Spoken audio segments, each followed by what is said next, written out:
Hello friends, இது நம்ம healthy life channel. இன்றைக்கி நம்ம சேனலில் பார்க்க போகிற விஷயம் ப்ரெக்னென்ட்டான முதல் 3 மாதம் ஃபர்ஸ்ட் ட்ரைமஸ்டரில் என்னெல்லாம் செய்யலாம், என்னெல்லாம் செய்யக்கூடாது அப்படிங்கிறத பற்றி தான். வீடியோக்குள்ளே போகிறதுக்கு முன்னாடி இது வரைக்கும் நம்ம சேனலை சப்ஸ்கிரைப் பண்ணாதவங்க மறக்காமல் சப்ஸ்கிரைப் பண்ணுங்கள்.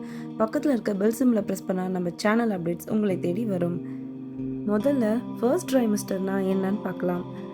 உங்கள் ப்ரெக்னென்சி கிட்டில் பாசிட்டிவ் பார்த்ததுக்கப்புறம் உங்களுடைய லாஸ்ட் பீரியட் டே 1ல் தொடங்கி முதல் 13 வாரத்தை தான் ஃபர்ஸ்ட் ட்ரைமஸ்டர் அப்படின்னு சொல்கிறோம். பொதுவாக ஃபர்ஸ்ட் ட்ரைமஸ்டரில் பெண்கள் எதுக்கு எடுத்தாலும் பயப்படுவாங்க. இது சாப்பிடலாமா, சாப்பிடக்கூடாதா, இப்படி படுக்கலாமா, லாங் ட்ராவல் பண்ணலாமான்ற போல் நிறைய டவுட்ஸ் இருக்கும். இந்த மாதிரி எதுக்கும் பயப்பட வேணாம். உங்கள் அன்றாட வேலைகளை எப்போதும் போல் நீங்கள் செய்யலாம். ரொம்ப ஸ்ட்ரெயின் பண்ணி உடலை வருத்தி எந்த விஷயமும் செய்யாமல் இருந்தாலே ஃபர்ஸ்ட் ட்ரைமஸ்டரில் தான் பேபியோட மெயின் ஆர்கன்ஸ் எல்லாம் வளர ஆரம்பிக்கும்.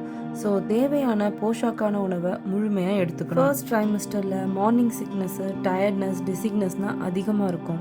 அதுக்கு பயந்து ஃபுட்டை ஸ்கிப் பண்ணக்கூடாது. முழுமையாக சாப்பிட முடியலனாலும் 2 மணி நேரத்துக்கு ஒரு வாட்டி உங்களுக்கு தேவையான மீலை கொஞ்சம் கொஞ்சமாக எடுத்துக்கோங்க.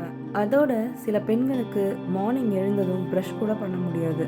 வாயில் ப்ரஷ்ஷை வச்ச உடனே வாமிட் வர போல் சென்சேஷன் இருக்கும். அப்படிப்பட்டவங்க ஒரு மவுத் ஃப்ரெஷ்னர் யூஸ் பண்ணி உங்கள் வாயை சுத்தம் பண்ணிவிட்டு ட்ரை டயட்டை எடுத்துக்கோங்க.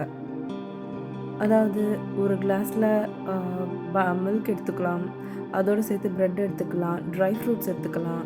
இதெல்லாம் எடுத்துக்கிட்டு ஒரு 1 hour கழித்து உங்கள் ரெகுலர் மீலை எடுத்துக்கலாம். ஒரு 10 o'clock 10:30 உங்கள் ரெகுலர் மீல் எடுத்துக்கும் போது உங்களுக்கு வாமிட்டிங் சென்சேஷன் குறையும். அதோட வாமிட் வருதுங்கிறதுக்காக நிறுத்திடாமல் ஒரு நாளைக்கு 2 hours once சாப்பிட்ருங்க. உங்கள் பாடி டீஹைட்ரேட் ஆகாமல் பார்த்துக்கணும். பாடி டீஹைட்ரேட் ஆனாலோ இல்லை ஃபைபர் கண்டென்ட் கம்மியாக எடுத்தாலோ உங்களுக்கு கான்ஸ்டிபேஷன் வர வாய்ப்பு இருக்குது.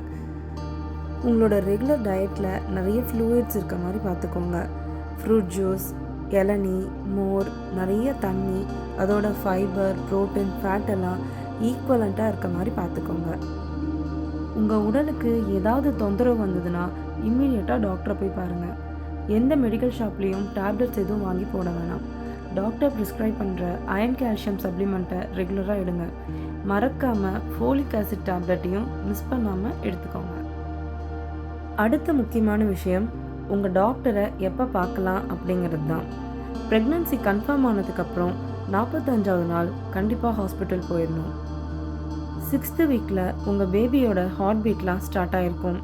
அந்த டைமில் எடுக்க போகிற ஸ்கேன் தான் ரொம்ப முக்கியமான ஸ்கேன். உங்கள் குழந்தை கருப்பையில் வளர்ந்துருக்கா இல்லை கருக்குழாயில் வளர்ந்துருக்கான்றதை கன்ஃபார்ம் பண்ணுறதுக்கான ஸ்கேன் அது. ஒருவேளை குழந்தை கருக்குழாயில் வளர்ந்துருந்தா அது தாய்க்கு ரொம்ப ஆபத்தை ஏற்படுத்தும். அதனுடைய பேர் எக்டாபிக் ப்ரெக்னன்சி. அடுத்தது ஃபர்ஸ்ட் ட்ரைமஸ்டரோட செகண்ட் ஸ்கேன் என்டி ஸ்கேன் அப்படின்னு சொல்லுவாங்க. அது 13th வீக்கில் எடுக்க வேண்டிய ஸ்கேன். இது குழந்தையோட வளர்ச்சியை செக் பண்ணுறதுக்கான ஸ்கேன். 13வது வாரத்தில் எடுக்கக்கூடிய இந்த ஸ்கேன்னா குழந்தைக்கு ஏதாவது அனாமலிஸ் இருக்கா அப்படின்னு செக் பண்ணக்கூடிய ஒரு ஸ்கேன். அப்படி இருந்தால் அதுக்கான ட்ரீட்மெண்ட்டையும் பார்த்துக்கலாம். ஸோ ஸ்கிப் பண்ணாமல் இந்த ஸ்கேனையும் எடுங்க. இந்த வீடியோவில் உங்களுக்கு ஏதாவது டவுட்ஸ் இருந்தால் கீழே கமெண்ட் பண்ணுங்கள், லைக் பண்ணுங்கள், ஷேர் பண்ணுங்கள். Happy pregnancy.